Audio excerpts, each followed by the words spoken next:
Welcome to our deep dive into the life of a man who needs no introduction, Fidel Castro. From the sun-soaked fields of Mayari to the hallowed halls of Havana University, Castro's life was a journey marked by adversity, resilience, and unwavering determination, a journey that would see him rise from humble beginnings to become the revolutionary leader of Cuba. His story is one of rebellion, revolution, and a relentless pursuit of his vision for a socialist Cuba. So, strap in as we delve into the life and times of Fidel Castro, a man who not only redefined the destiny of his nation, but also left an indelible mark on the world stage. It's going to be a fascinating journey. What if you were told that one man could redefine the destiny of an entire nation? Would you believe it? Today, we dive into the life of Fidel Castro, a man who did just that for Cuba. Born to a wealthy Spanish immigrant and a Cuban mother on August 13, 1926 in Mayari, Cuba, Fidel Alejandro Castro Ruz was destined to leave an indelible mark on his homeland. His early years, however, were marked by hardship and struggle as his family strived to make ends meet. But adversity only fueled Castro's resolve. Even as a child, he exhibited signs of a leader in the making. In his formative years, Castro was an exceptional student, braving the trials of poverty to attend several prestigious institutions, including the Jesuit-run Dolores School in Santiago de Cuba. It was in 1945 that Castro's life took a significant turn. He transferred to the University of Havana, a move that would fan the flames of his political passion and lay the groundwork for his socialist beliefs. Castro's political journey began in earnest in the 1950s. He joined the People's Socialist Party and threw himself into anti-government activities. In 1953, he ran for a seat in the Cuban parliament, only to be thwarted by election fraud. This experience only served to further radicalize Castro. It was the catalyst for the formation of a rebel group known as the 26th of July movement. At this point, Castro's path was set. The man who had faced hardship from his earliest days was now poised to shake the very foundations of his country. His journey was fraught with danger, filled with rebellion and revolution, and through it all, Castro remained steadfast, driven by his unwavering belief in a socialist Cuba. What makes Castro's story so compelling is not just the dramatic events of his life, but the profound impact he had on Cuba. His influence stretched far beyond the boundaries of his own country, reaching into the heart of global politics and forever changing the balance of power. As a young man, Castro's life was already marked by hardship, but his journey was only just beginning. From the classrooms to the political arena, Castro was never one to stand idly by. His early education was marked by hardship, but also by an insatiable thirst for knowledge. He attended several prestigious institutions, including the Jesuit-run Dolores School in Santiago de Cuba. His academic prowess was matched by his growing political consciousness, which was largely shaped during his time at the University of Havana. It was here that Castro's political ideology began to take shape. He became increasingly politically active, a fervor that was fueled by his deep-seated socialist beliefs. He was not just a passive observer of the political landscape, but an active participant. He joined the People's Socialist Party, also known as the Partido Socialista Popular, and immersed himself in the turbulent world of Cuban politics. His first foray into the political arena, however, was met with disappointment. In 1953, Castro ran for a seat in the Cuban parliament, but his ambitions were thwarted by election fraud. But this setback did not deter him. Instead, it served to strengthen his resolve and radicalize his beliefs. This disappointment led to the formation of the 26th of July movement, a rebel group named after the date of the infamous Moncada barracks attack led by Castro in 1953. This group, comprised of both idealists and radicals, was united by one common goal: to overthrow the government of Fulgencio Batista. The 26th of July movement was more than just a political group. It was a rallying cry, a symbol of resistance against a regime that was seen as corrupt and oppressive. Despite being initially unsuccessful, the movement gained traction and became a beacon of hope for many Cubans. Despite a failed first attempt at power, Castro's resolve only hardened, setting the stage for a revolution. This would be the spark that would ignite the Cuban Revolution, a tumultuous period in history that would forever change the face of Cuba. But that's a story for another time. Until then, remember this. Revolutions are not born overnight. They are the culmination of years of struggle, of dreams deferred and of unwavering resolve. In 1956, Castro embarked on what seemed like an impossible mission to overthrow the government of Fulgencio Batista. He set sail from Mexico to Cuba with a group of 81 rebels aboard the yacht Granma. Their plan? To ignite a revolution against Batista's regime. But the landing didn't go as planned. Most of the rebels were either killed or captured, and the dream of revolution seemed to be slipping away. But Castro, along with a few survivors, managed to escape into the rugged terrain of the Sierra Maestra Mountains. Their determination was unbroken, their spirits unquenched. From this mountain hideout, they launched a guerrilla war against the government. The next few years were a whirlwind of struggle and perseverance. Despite their shaky beginnings, Castro's forces slowly but surely gained support. They captured key cities and towns, their momentum growing with each victory. The movement that began with a failed landing was now a powerful force, shaking the very foundations of Batista's rule. As the movement grew, so did the pressure on Batista. The world was watching, and support for his regime was dwindling. Finally, on the first day of 1959, Batista fled the country. The revolutionaries had won. On January 8, 1959, Fidel Castro entered Havana victorious. The city was in a state of euphoria. The streets were filled with cheering crowds, celebrating the end of Batista's reign and the beginning of a new era. At the age of just 32, Castro found himself at the helm of a nation, ready to shape its future. With Batista's departure, Castro, at just 32, found himself at the helm of a new Cuba. The Cuban Revolution was more than just a change in government. It was a seismic shift that would ripple through the decades, shaping the country's politics, economy, and identity. It was the birth of a new Cuba, a Cuba that would bear the indelible mark of Fidel Castro. As the leader of Cuba, Castro quickly began implementing his socialist vision. His reign, which spanned nearly 5 decades, was marked by significant changes to the island nation's social and economic structure. One of Castro's most notable policies was the nationalization of industries. From sugar mills to oil refineries, nothing was spared. These industries, previously owned by foreign companies, were brought under the control of the Cuban government. The goal? To liberate Cuba from foreign influence, especially that of the United States, and to ensure that the wealth generated by these industries benefited the Cuban people. Land redistribution was another cornerstone of Castro's reign. Prior to 1959, a small number of landowners controlled vast tracts of arable land. Castro sought to rectify this imbalance by redistributing land to peasants and rural workers. This move was seen as a step towards achieving social equality, a key tenet of Castro's socialist ideology. Castro also moved swiftly to establish the Communist Party of Cuba. This party would become the country's only legal political party, ensuring that Castro's socialist vision would remain unchallenged. Under Castro's leadership, the Communist Party of Cuba implemented a range of social and economic reforms, from universal healthcare to free education. But it wasn't all smooth sailing. The United States, alarmed by the rise of a communist state so close to its shores, launched a failed invasion attempt at the Bay of Pigs in 1961. This event not only failed to topple Castro, but it also solidified his position both domestically and internationally. Castro's Cuba became a beacon of socialism in the Western Hemisphere, inspiring other leftist movements across Latin America. Yet despite opposition, notably from the United States, Castro's socialist state stood firm. His policies, controversial as they may have been, transformed Cuba into a state that sought to put the needs of its people first.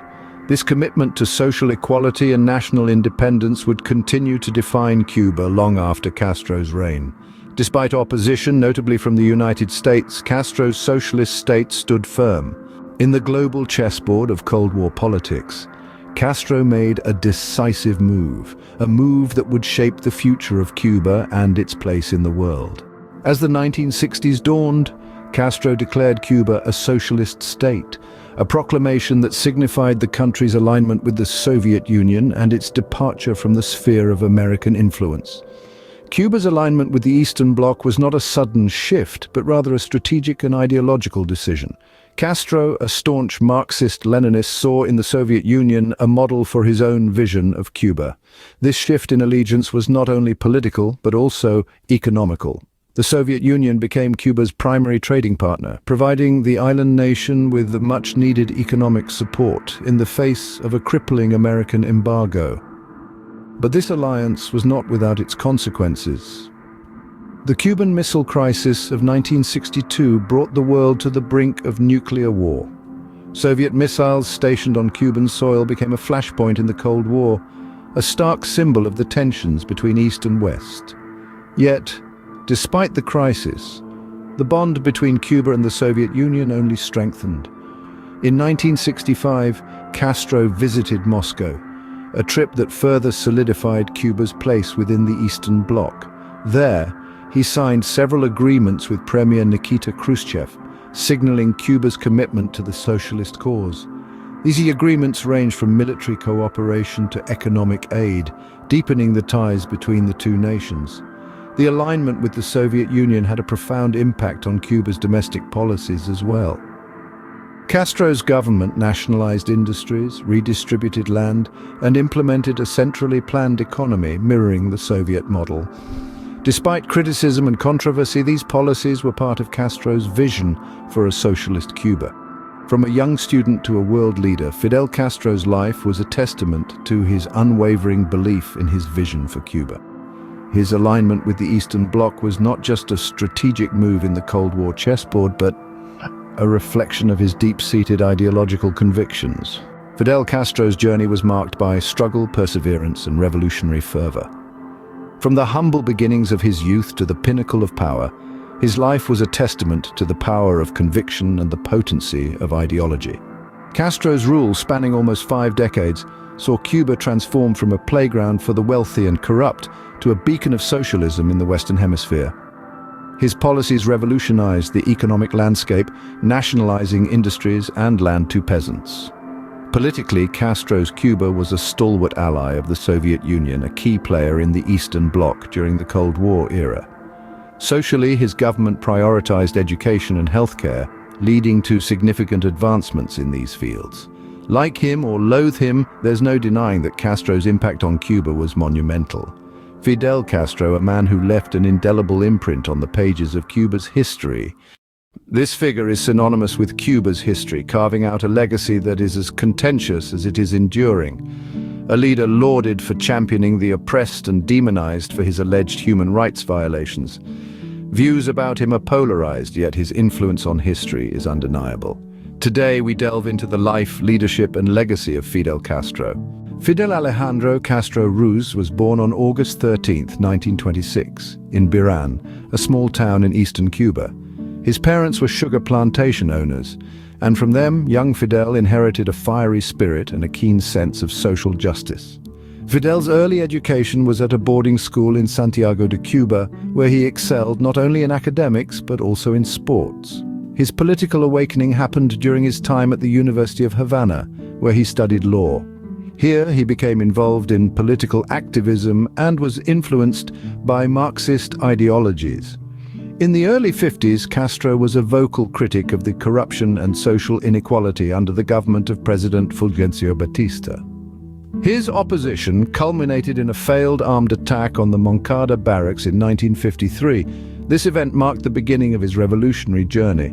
After serving less than 2 years in prison for the attack, Castro went into exile in Mexico. There he formed the 26th of July movement with his brother Raúl and Argentine revolutionary Che Guevara, among others. Their goal? To overthrow Batista's regime. In December 1956, they returned to Cuba aboard the yacht Granma and launched a guerrilla war against the government. Despite initial setbacks, their ranks swelled as they won popular support with their promise of social justice and agrarian reform. After a fierce and bloody struggle, the revolutionaries finally ousted Batista on January 1, 1959. Castro, the charismatic leader of the revolutionary forces, became the Prime Minister of Cuba. He set about transforming the country according to his socialist vision, nationalizing industry and implementing land reform. In the mid-60s, Castro declared Cuba a socialist state and began aligning it more closely with the Soviet Union. This move, along with his expropriation of American-owned properties, put him on a collision course with the United States, leading to the infamous Bay of Pigs invasion and the Cuban Missile Crisis. By 1976, Castro had become the president of Cuba, a position he held for over 3 decades. His rule, while controversial, was marked by his unwavering commitment to his vision of a socialist Cuba. As president, Castro implemented policies aimed at creating a socialist society. This was a marked departure from the previous regime's capitalist-oriented policies, and it brought about significant changes in Cuban society. One of the cornerstones of Castro's socialist policies was universal healthcare.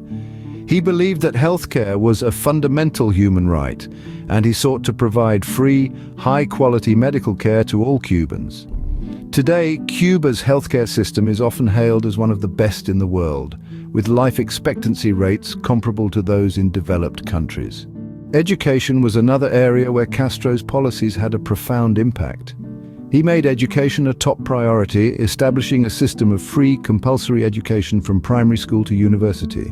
As a result, Cuba boasts one of the highest literacy rates in the world, a testament to the success of Castro's education policies. Employment was also a key part of Castro's socialist vision. He sought to eradicate unemployment by implementing policies that guaranteed jobs for all Cubans. These policies ranged from large-scale public works projects to agricultural reforms aimed at boosting the country's food production. But Castro's policies weren't just about providing services and jobs. They were also about creating a more equitable society. He implemented progressive tax policies, land reforms, and wealth redistribution programs aimed at reducing social inequalities. However, these policies were not without their critics. Detractors argued that while they might have improved access to healthcare, education, and employment, they did so at the expense of personal freedoms and economic prosperity. Critics also pointed to the negative impacts of these policies, such as food shortages, fuel scarcity, and widespread poverty. Furthermore, critics contended that Castro's policies stifled individual initiative and entrepreneurship, creating a culture of dependence on the state. They also criticized the lack of political freedoms and the suppression of dissent under Castro's regime. While some saw these policies as progressive, they were not without their critics. Whether one views Castro's policies as a bold attempt at social justice or a disastrous experiment in socialism, there's no denying their far-reaching impact on Cuban society. For all his revolutionary ideals, Castro's regime faced significant criticism. The heart of these criticisms lies in the allegations of human rights violations. Many argue that Castro's Cuba was a place where dissent was not tolerated. Thousands of Cubans found themselves imprisoned or forced into exile for opposing the government. Numerous allegations of torture and extrajudicial killings have surfaced over the years, casting a long dark shadow over Castro's leadership. Suppression of dissent was not limited to physical repercussions. There was a distinct lack of democracy, with Castro at the helm of the nation for over 3 decades. This, intertwined with the one-party system, meant that political plurality was virtually non-existent, further stoking the flames of criticism. The economic struggles under Castro's leadership also cannot be ignored. Despite attempts at creating a socialist society with policies such as universal healthcare, education, and employment, these attempts were often overshadowed by economic hardships. Food shortages, fuel scarcity, and widespread poverty were common problems for the Cuban people. While the US trade embargo undoubtedly exacerbated these issues, it is not solely responsible for them. Critics argue that Castro's economic policies, rooted in central planning and state control, played a key role in the economic difficulties that plagued the nation. However, it's important to remember that criticism is not the same as condemnation. Many of these criticisms come with the acknowledgement that Castro was dealing with a complex array of socio-political challenges. His leadership was not black and white, but rather a tapestry of greys, filled with both victories and failures. In the end, these controversies have significantly shaped opinions on Castro's leadership. They remind us that no leader, no matter how charismatic or revolutionary, is immune from criticism. They also serve as a testament to the complexities of governance and the challenges of implementing ideological visions in the real world. Beyond the political arena, Castro led a complex personal life. He tied the knot with Dalia Soto del Valle in 1961, and together they brought several children into the world. However, Castro's love life extended beyond his marital vows. He engaged in numerous extramarital relationships and fathered a handful of illegitimate children. As the years rolled on, Castro battled a series of illnesses, including diverticulitis, heart disease, and Parkinson's disease. These health struggles culminated in his death on November 25, 2016, when he was 90 years old. The world reacted to his passing in a multitude of ways. For some, it was a time of mourning. They grieved for a leader who had fought for the common man. For others, it was a moment of celebration, a sigh of relief that a dictator's reign had finally ended. Castro's death marked the end of an era, but his legacy lived on. Raúl Castro, Fidel's younger brother, succeeded him as president of Cuba in 2008. With the mantle of leadership passed to him, Raúl found himself in the unenviable position of steering a nation in the shadow of a larger-than-life figure. His leadership, much like his brother's, has been marked by a slow pace of change, with his reforms being modest and limited. But these changes, albeit incremental, have marked a departure from the hardline policies of his predecessor. Before retiring, Fidel Castro was a man of many roles. His influence extended far beyond his presidential tenure. As the first secretary of the Communist Party of Cuba, he held the country's highest political position until he stepped down in 2011. His control over the military was unshaken, remaining as the commander-in-chief of the Cuban armed forces even after his presidential exit. In the background, Fidel Castro continued to shape the nation's future, advising his successor, his younger brother Raúl. His counsel was sought and valued, shaping the course of the nation even after his formal departure from politics. His pen, too, remained busy. Known for his lengthy articles and books, he engaged with a variety of subjects, from politics and history to sports. Though he retreated from active governance, he didn't retreat from public life, making occasional appearances at important events or ceremonies, often with his wife, Dalia Soto del Valle, by his side. After his passing, Fidel Castro's mortal remains were cremated and his ashes interred in a private ceremony at the Santa Ifigenia Cemetery in Santiago de Cuba. His final resting place is fittingly close to the tomb of José Martí, a revered Cuban independence hero. A tribute to his enduring influence, there are plans to erect a museum in Havana dedicated to his memory, chronicling his life, his achievements, and his legacy. The legacy of Fidel Castro is as multifaceted as the man himself. He is a figure of admiration and criticism, a symbol of revolution and repression. Some see him as a valiant freedom fighter, a visionary leader who stood up to imperialist powers. Others view him as a ruthless dictator who trampled on individual freedoms and left his nation impoverished. And his legacy is a tapestry of contrasts woven with threads of triumph and tragedy. Fidel Castro's legacy remains a topic of intense debate, with his impact on modern history undeniable. His story is a testament to the power of conviction and the complexity of human nature. His influence, for better or worse, has shaped the course of a nation, and his legacy will continue to be dissected and discussed for generations to come. And that brings us to the end of our exploration of Fidel Castro's life and legacy. As we've seen, his influence on Cuba and the world at large has been immense and continues to be a topic of intense debate. Whether you view him as a revolutionary hero or a ruthless dictator, his impact on history is undeniable. We hope this video has provided you with a balanced and insightful look into his life and the legacy he leaves behind. We'd love to hear your thoughts on Fidel Castro. What do you think about his leadership and policies? Do you see him as a hero or a villain? Please share your views in the comments section below. We value your input and look forward to a constructive discussion. If you found this video informative, please give it a thumbs up. Share it with your friends and family to spark a conversation about history, politics, and the world we live in. Don't forget to subscribe to our channel for more content on historical figures and events. We release new videos regularly, so hit the bell icon to get notified about our latest uploads. Thank you for watching, and stay tuned for more from our channel. Until next time, keep exploring history